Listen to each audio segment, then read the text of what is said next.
thing you've ever had to do for a role? I love her. She's like, okay, what's the strangest thing you've ever done?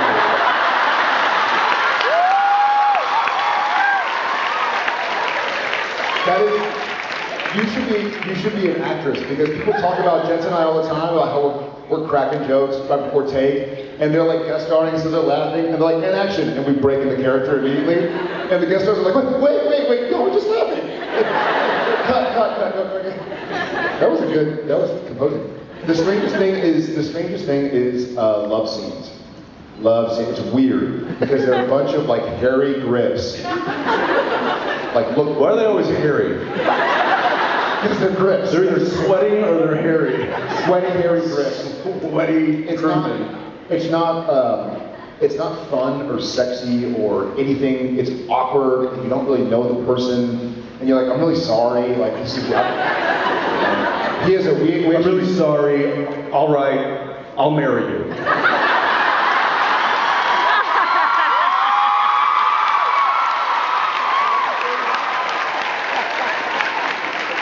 And now it's even more awkward. Well, he has a friend who lives in town who came out with us last night, and the way they met was Jensen played his friend's boyfriend. So you tell him. Wait, what? I was saying Evan's ex-girlfriend, 15 years ago, Jensen. Yes, this is probably the stranger ways of having a friend, but so the quick story. When I got Days of Our Lives, I was on Days of Our Lives. As you know, there's lots of love scenes in these soap operas. So they were looking for a love interest for my character. So they auditioned a bunch of different females, and they finally picked a few. And then I went, I read with them, and it came down to this one girl who, oddly enough, is still on the show, Ariane Zucker. And so that weekend, I think she got cast. She hadn't even worked on the show yet. She got cast that week, and that weekend was a big industry party. And they invited her because she was the new cast member. Well, she brought her boyfriend at the time. And here comes this guy's cowboy boots and a cowboy hat. I'm like, what's this guy doing in LA? Turns out he was a college baseball player and was in the pharmaceutical industry. And so I meet him. The legal pharmaceutical industry. Yes, the real pharmaceutical. So I meet him, I'm like, hey man, I'm just gonna apologize in advance because I'm gonna be making out with your girlfriend for quite a bit over the next couple of years. And he's like, yeah, I don't really get that, but okay, I guess. Well, anyway, real nice guy, and they broke up very shortly after that. So a year goes by, and Ari's having some problems with her current relationship, and I'm like, why don't you, what happened to that guy that you were dating when we first met? He seemed like a nice guy. Call him up. And she's like, no, I can't. I mean, I think about him, but no, I can't. I'm like, well, give me his number. I'll call him for you. So she did, and I did, and I left him a message, and I'm like, hey man, I don't know if you remember me. I met you about a year ago. I worked with Ariane. You know what? Give me a call back. So about a day goes by, he calls me back. I'm like, hey, what's up, Evan? How you doing? You remember who I am? He's like, I have no idea who you are. Or why you're calling me. I'm like, oh, okay.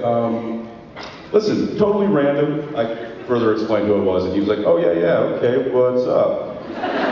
I'm like, this is gonna be totally random, but a couple of buddies of mine are headed out to Thousand Oaks to a rodeo. You wanna go?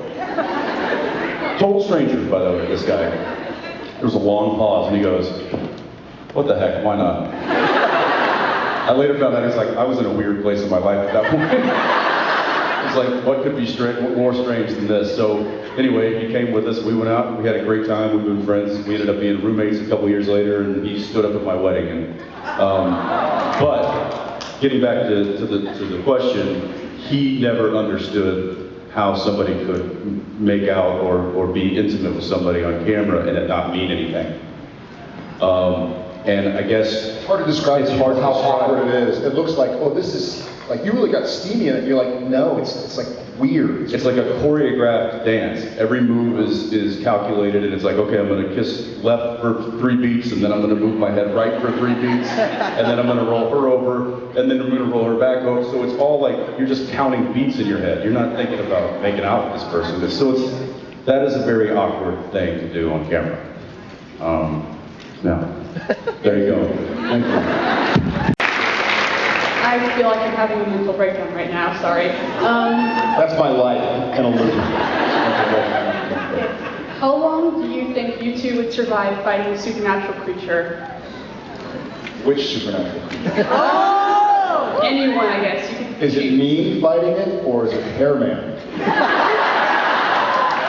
I'm gonna say you. Do I get to use the knowledge that I have gained through working on the show? Well, yeah, that's part of you, so you can. Probably 3 or 4 seconds. Can Cass bring you back to life? No, and you can't like slap people with your hair either.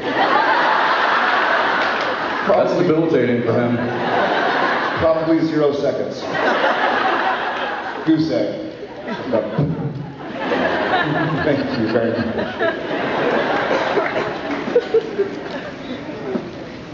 Hi. Hi. Hi. Okay. Okay. So you guys are really pretty, and I love you.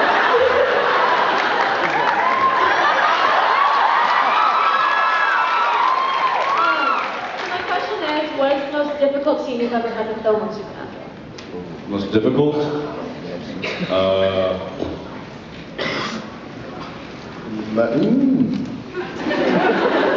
I remember that one.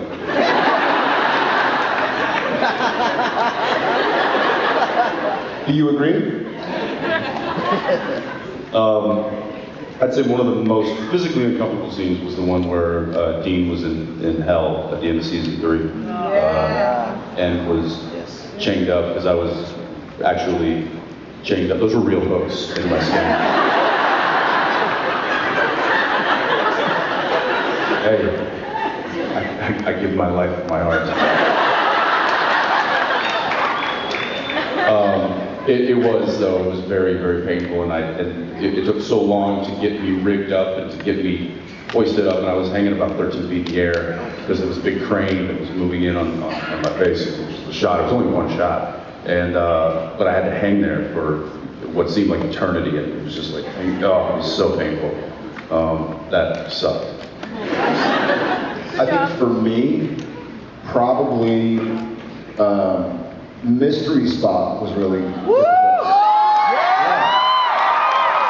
And really funny, but remember, it wasn't funny for Sam, you know? And so, in my approach to, and everybody is different, every actor is different, but my approach to all these scenes, whether it's French Mistake where you're playing yourself, or Changing Channels, or Mystery Spot, where these kind of funny episodes, it was real to Sam, right? And so for it to be real to Sam, I had to try and make it real to Jared. That was really, it was difficult. It was like crying for days on end.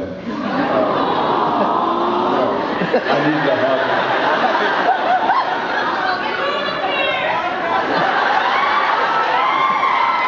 What was that? Virtual hug. I learned this earlier.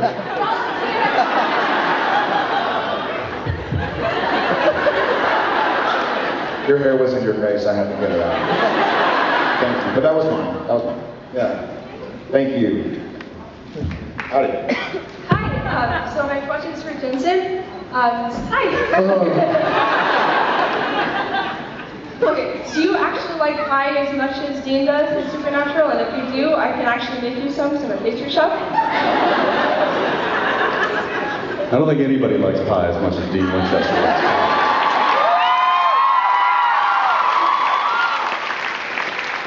That being said, I do love me some pie.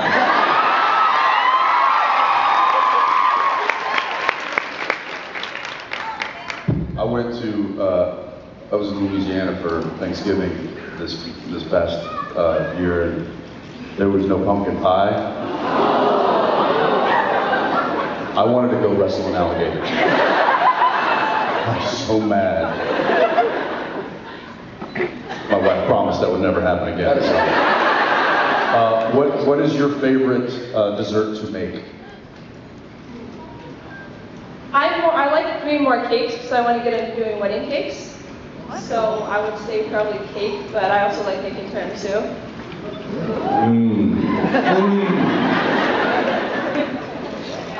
You gotta walk away because I'm starting to get real hungry. Thank you. Thank you. All right. Hi. Wow, hi. You like cake? Question. What about beefcake?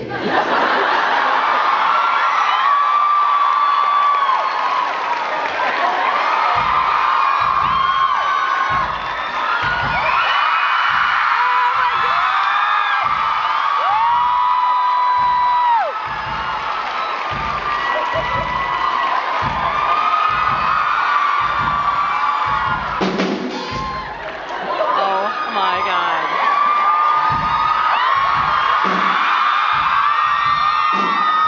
Apologize. Tone it down, you guys. Calm it down.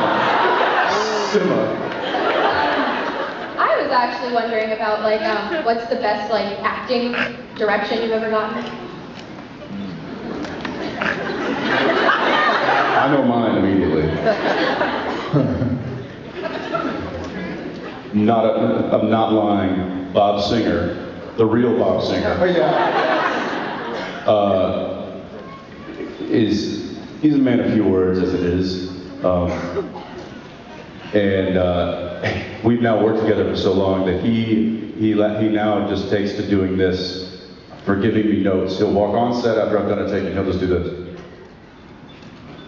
Yes.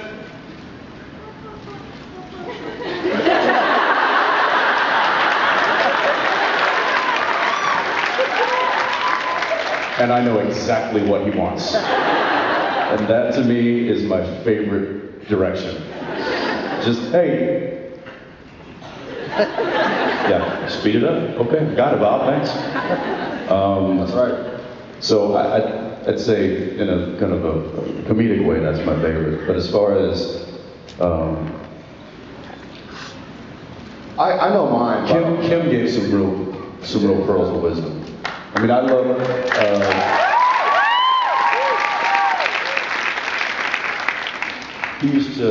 there was a couple things he used to say, but right before we started tape, and one of them I will always, one of them is very famous, that's kick in the ass. But he would say that to really fire us up, and he would say that just before he yelled action. But another thing he said was, he'd say, okay boys, find the nuances, find the nuance. Find the minutia, find the nuance. Let's go, here we go. And there was something about, he was like, listen, do what's said on the, read the lines as they are on the paper, but find what's not on the page. And I think he and I have done well finding what's not on the page with the characters over the past 10 years, and it's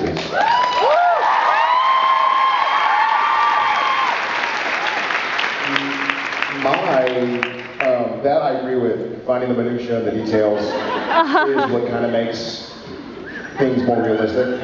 My favorite piece of direction is more, he's buttoning it up.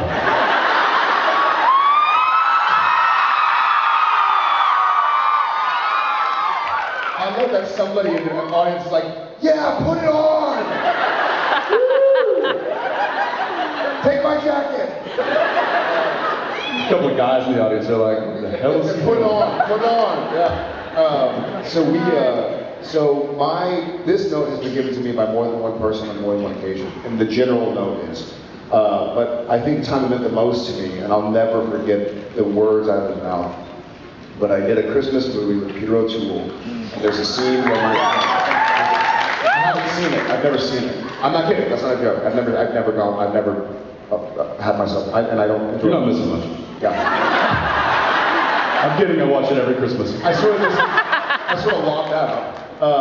No, and there's a scene where my character is his pupil, so my character comes into his mentor to say, thank you, corrector. And this scene and what I was saying as a character to him overtook Jared. to where it kind of stayed with me a little bit afterwards. And Peter O'Toole is an 8-time Oscar nominee, amazing actor, Lawrence of Arabia, for God's sake. He pulled me aside, he's like, hey, may we have a moment? And everybody's, of course. And he pulled me aside, and he goes, Jared, put those tears away. Those are Tom's tears.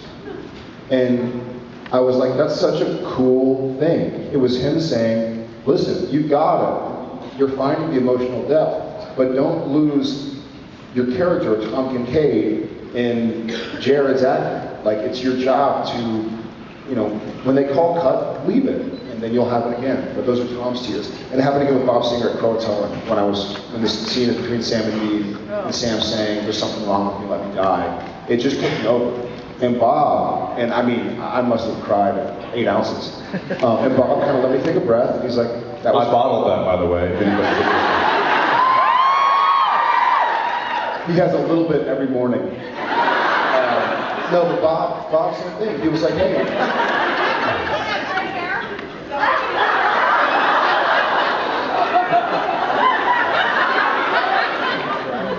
And he told me the same thing, basically. He's like, bring it down a touch. You got it, great, but now hold it in. But those were probably my 2 favorite bits. Thank you. But in my meet and greet today, I was told, you're in the prime of your acting, between your 30s and 50s. I'm like, 30s and 50s? You didn't say like in my early 30s?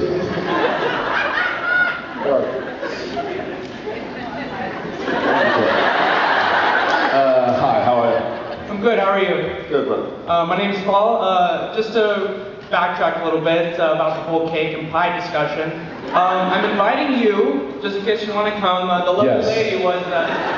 That lovely lady was my fiance, so if you wanted some of her delicious wedding cake, my wedding is actually being June 13th of this year. Where is it? It's going to be in Aptos, California. So. Give your information to Cliff. I'd love it. All right, we'll do. Anyways. Congratulations, she's a very lovely lady. Thank you. My question is... Buy a treadmill. Buy a treadmill. Because you're going to be about 800 pounds. Mark my words wherever you are. My question is, who were your guys' idols when you were growing up? And if those idols brought you into acting, why did they inspire you? I don't know, as a kid, for me, idol is kind of something funny. Because I had, and retrospectively, I had idols as a child.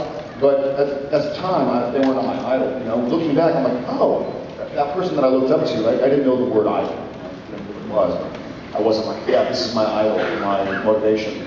But now looking back, I mean, my family, obviously, my father, my brother, being the older kind of men of the family, I wanted to do right by them. My mother, obviously. But as far as the business goes, I always wanted to be on Home Improvement.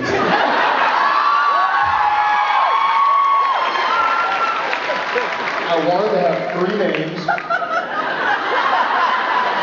and be one of the Taylor boys. I could have. I could have been like, I'm probably like in a cage in hell now, and somewhere in Home Improvement Land as the forgotten brother.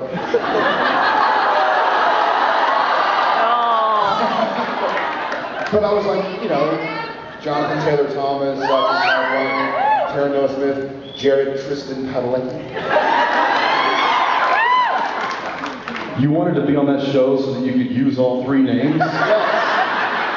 That was all the little girls in middle school had the folders. They had like JTT. Oh yeah. Or like CTV. TNS. I wanted to be on that show because Pamela Anderson was on it, not because I had 3 names. Yeah, but I was like, you were like in your 30s.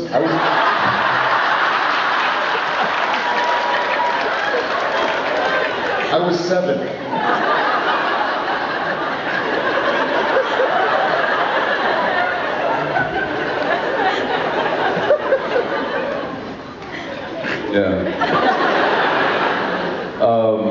Yeah, I don't know that. I think I kind of agree with Jared in the fact that I don't know that there were any idols per se, but I definitely found inspiration from certain actors that my dad was a big James Stewart fan, so I watched a lot of James Stewart movies, and I just thought he was so realistic when back in a time when realism really wasn't the style of acting. And I really thought that he kind of paved a new way of acting style and just being very real on camera. So as far as dramatic goes, I really found a lot of inspiration from those old movies. And then comedically, Jerry Lewis, I've been, that's probably where I get. You also have like a Chevy Chase thing going on. Yeah, I think as an adult, I think. Older, certainly the Chevy Chase. Although my Chevy Chase story was a bit of a letdown, so but I still. It's a great story. Were he to tell it. I'm sure I told it. I'm sure some of you have probably heard it, but it's real quick. I was shooting a pilot for Fox in New York City, in Manhattan, and we were on the Upper West Side doing a walk and talk scene with Steadicam, and it was just me and one other guy, Chris Palaha. Some of you may know that actor. And we were doing just a walking and talking scene, and while the camera was getting reloaded, this car pulls up, and it's blaring classical music, and it's a convertible. And I look over, and it's Chevy Chase. And we're standing on the sidewalk here, and he's probably that far away from me.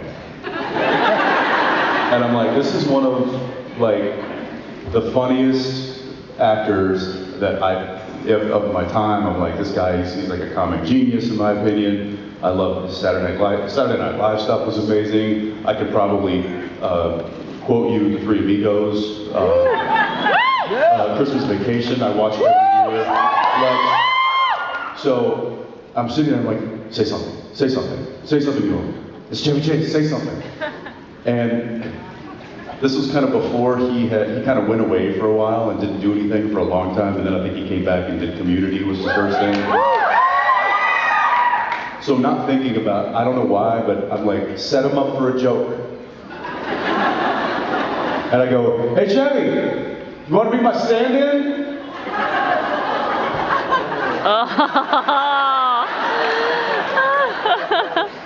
That's what came out. I don't know why. And he looks at me with just this, like, how dare you? Doesn't say a word and then just speeds off. And I was like, I blew it. It was a joke. And Chris, who was standing next to me, just hits me. He's like, dude, you know he hasn't worked in like 10 years. So I feel the need to apologize to him if I ever do see him again. But anyway, those guys are the people, I don't know if I consider them idols, but certainly people that I admired and looked up to and found inspiration from. Thank you very much. My question is, what's the hardest part about working with each other? Working with each other? Where do we start? How much time do we have left? You know what? This is my honest to God answer. I feel like sometimes, in a weird reverse psychology way, it's almost so easy to work together that I forget I'm working. If that makes any sense, I don't want to say I get content by any means.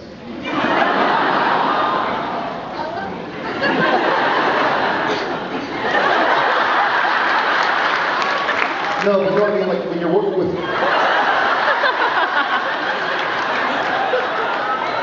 It's like if you're playing tennis with somebody you played tennis with for 20 years compared to playing with somebody in a pickup game that you've never met. You don't know, and it keeps you on your.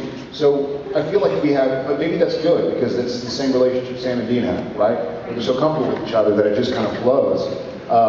So if anything, I feel like it's almost so. I have to remind myself to be careful not to get complacent or relaxed. I have to remind myself, like, hey, this still is a job. I love this job, and this and that, but I got to make sure to be back on. So that's my honest answer. Woo!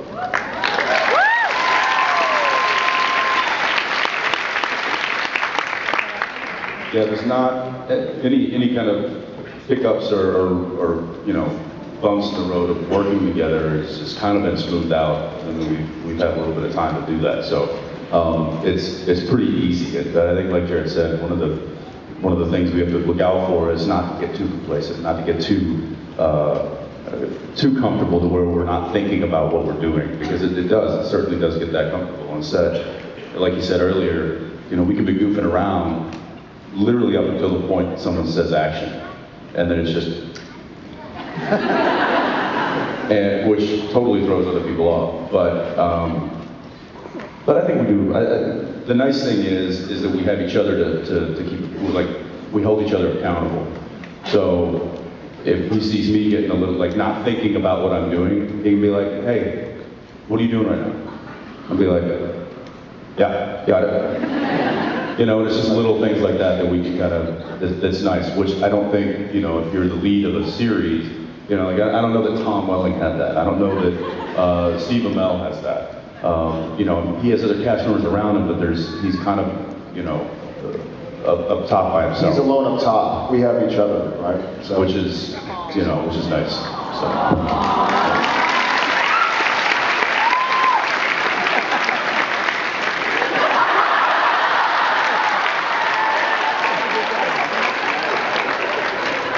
Hi, how are you? I'm good, how are you? Good. First I want to thank you guys for being so nice during the photo ops. You're really great.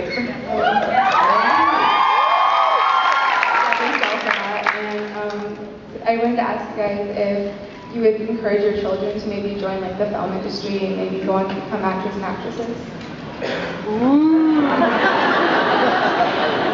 I am not specific. I am not going to deny anything to them, but I hope they don't. Yeah, I hope they don't. I don't want to be like Debbie Downer, but it's for the few. You know, what do they say? Like this came out when there was the SAG renegotiations. They were like, I think there were 125,000 members of SAG, which is really difficult. It's really difficult to get into SAG. Like you meet people on set and you're like, wait, dude, what do you mean you're not SAG? You know, these actors who like went to Juilliard or like have spent $100,000 getting an education and training, and they're like, I hate my SAG card. Like, geez. And there are 120,000 at the time, and at that time, only 5,000 members. Keep in mind, it's really tough to get SAG, and then it's 5,000, 120,000 made more than $5,000 a year. That's it. So, to give you some idea of like, it's a grind. We do that over and over and over again. He and I, we say it all the time. We win the lottery every day.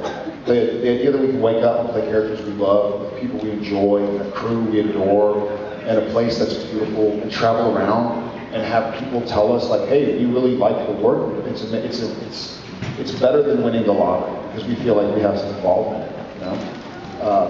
So that having been said, I know it's not like there are a lot of easy paths in life. Life is difficult. But I think the film industry, if they really, really, really want to do it, then, you know, I'll give them some phone numbers, but I'm not going to nepotism them into the industry by any means. Womp, womp, womp. Yeah. Hey, I'll back you up. I agree. I don't think I will encourage it, but I won't discourage it. I'm not going to disallow something, You by know, any means, especially if they can make a living doing it, they enjoy it. And it's really difficult for women. So he has his daughter. There's a little. Oh, she's not gonna have. Don't worry about it.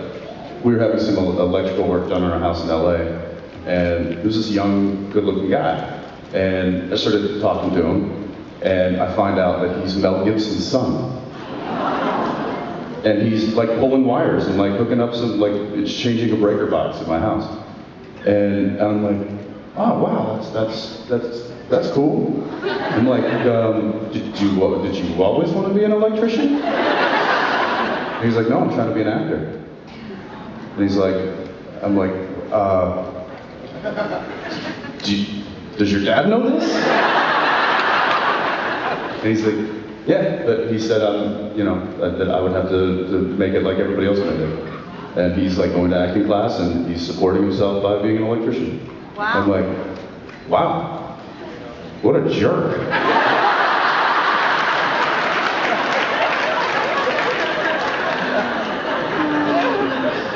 Anyway, thank you.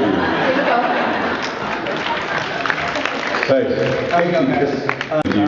Good question. Are you guys going to be, or do you want to bring back classic rock as an intro or a major element?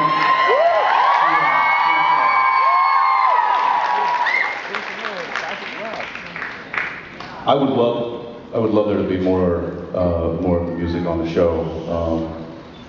All kinds. Classic rock, country western. There's a great new artist that I think some of you may have heard. I tweeted about it. Jensen. I'm like, man, this is the exact kind of music that if you playing in a bar that Sam and Dean are walking through. Loud and swaying. And I told him, I'm like, listen, you get the rights, because that's the hardest thing, is money, right? It costs money. So they don't want to pay the artists because, you know, they're spending so much money on the production that it's, you know, a lot of these bands, especially these old, well-known bands, you know, like the Zeppelin or Aerosmith, stuff like that, their songs cost a lot of money because a lot of people want them. And I'm like, look, just put a mic and a band on a set, and I'll just go up and sing it myself.